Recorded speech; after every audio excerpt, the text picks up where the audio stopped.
नमस्कार, आप देख रहे हैं सी न्यूज़ भारत और मैं हूं ऋषभ सक्सेना। नर्मदा जिले के तिलकवाड़ा तहसील के वनमाला गांव के बच्चे शिक्षा प्राप्त करने के लिए खुले में बैठने को मजबूर हैं, क्योंकि 4 साल पहले तोड़ दिए गए प्राथमिक स्कूल का निर्माण अब तक नहीं हुआ है। वनमाला गांव में 4 साल पहले तोड़ दिए गए प्राथमिक स्कूल के पुनर्निर्माण में अब तक कोई कदम नहीं उठाया गया, जिससे कक्षा 1 से 8 तक के विद्यार्थी एक ही कमरे में पढ़ाई करने को मजबूर हैं, जबकि अन्य बच्चे स्कूल गैलरी और खुले में बैठकर पढ़ाई करते हैं। स्कूल की पीने की पानी की टंकी टूटी हुई है, नल खराब है और टॉयलेट बाथरूम भी जर्जर हालत में है। स्कूल में आवश्यक शिक्षक मौजूद हैं, लेकिन क्लासरूम की कमी के कारण एक शिक्षक 2 कक्षाओं में बच्चों को एक साथ पढ़ाने की मजबूर हैं।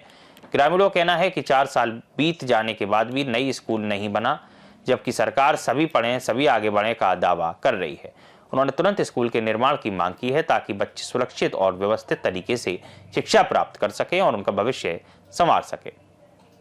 तालुको तिलकवाड़ा वनमाला गाम वनमाला प्राथमिक शाळा આજે 5 વર્ષથી તૂટી ગઈ છે। અહીંયા નવી નિશાળ બનતી નથી, બાળકોને ભણવાની તકલીફ વધારે પડે છે। એક ઓરડામાં 3-3 2-2 સાહેબો ભણાવે છે, તો બાળકો કેવી રીતે ભણે? અમારી જલ્દીથી જલ્દી રજૂઆત છે કે સ્કૂલ જલ્દીથી જલ્દી બને।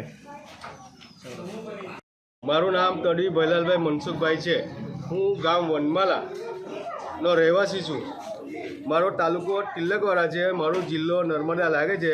અમારું ગામનું જે પ્રાથમિક શાળા છે ગુજરાતી, એ કેટલા સમયથી લગભગ મારા અંદાજ પ્રમાણે 6 થી 7 વર્ષથી તૂટી ગયેલી છે અને એના માટે છોકરાઓને જે અમારા ગામની અંદર જે તકલીફો પડે છે, શિયાળો ઉનાળો ચોમાસું હોય, દરેક સિઝનમાં લગભગ 5 થી 6 વર્ષથી એ લોકોને તકલીફ પડે છે। શિક્ષકોને ભણાવવા શિક્ષકો પૂરતા છે, છતાં પણ એ લોકો ઉપર નીચે બેસી અને ક્યારેક ગ્રાઉન્ડમાં ક્યારેક બીજી જગ્યાએ ચોમાસામાં એવી વાર્તાઓ થાય છે।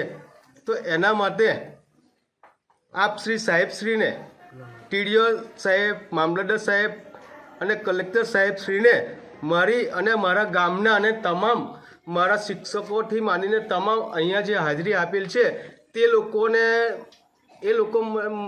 હું પોતે પણ અમારી નમ્ર વિનંતી છે કે સાહેબશ્રીને કે અમારી સ્કૂલ જલ્દી બની જાય એવી અમારી આપશ્રીને નમ્ર વિનંતી છું।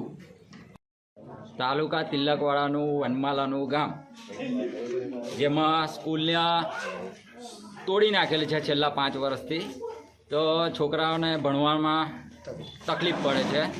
તો એક ઓરડાની અંદર 2-2 માસ્તરો ભણાવે છે, તો એની અંદર જો તકલીફ પડે છે તો આ વનમાલા ગામની જે આ સ્કૂલો ઓરડા તોડી નાખ્યા છે તે વહેલીથી વહેલી તકે બનાવે, સરકારશ્રીને એવી નમ્ર વિનંતી કરીએ છીએ। नर्मदा से सी न्यूज़ संवाददाता वसीम मेमन की खास रिपोर्ट। वनमाला गांव की इस स्थिति से साफ है कि बुनियादी शिक्षा की सुविधाओं के बिना बच्चों का भविष्य प्रभावित हो रहा है और नई स्कूल का निर्माण अत्यंत आवश्यक है। फिलहाल के लिए इस खबर में इतना ही। देश और दुनिया की तमाम खबरों के लिए देखते रहिए सी न्यूज़ भारत।